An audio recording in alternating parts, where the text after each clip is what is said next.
لە ڕاستیدا ڕێکارە یاسایەکان ئەویان دەستنیشان کردووە کە دەرچوونی هەر یاسایەک دوای ئیمزاکردنی لەلایەن سەرۆکیێریم و بڵاوبوونەوەی لە ڕۆژنامەی وەقایعی کوردستان ئەبێت بچێتە بواری جێبەجێکردنەوە و پەرلەمانیش پێویستە بە دواداچوون بۆ شێوازی جێبەجێکردنەکەی بکە.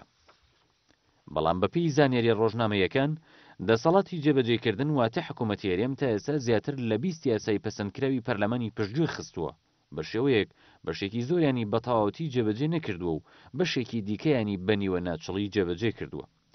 لەلایەکی دیکەوە لە ماوەی ڕابردوودا هیچ پرۆژە یاسایەکی فراکسیۆنەکانی ئۆپۆزیسیۆن نەک پەسەند نەکراون، بەڵکو هەر لە سەرەتاوە بە زۆرینەی دەنگی لیستی کوردستانی و هاوپەیمانەکانی ڕەتکراونەتەوە، واتە هەر مافیەوەی نەدراوەتەی خوێندنەوەی یەکەمی بۆ بکرێ.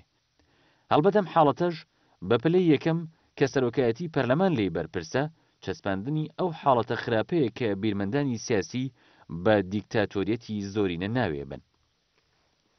لە ساڵی 2008ەوە یاسای دیوانی چاودێری دارایی لە پەرلەماندا پەسەند کراوە. دەسەڵاتە یاسایەکانی دیوانەکە لە ئاسیەوەدایە هۆکارێکی باش بێ بۆ کەمکردنەوەی دیاردەی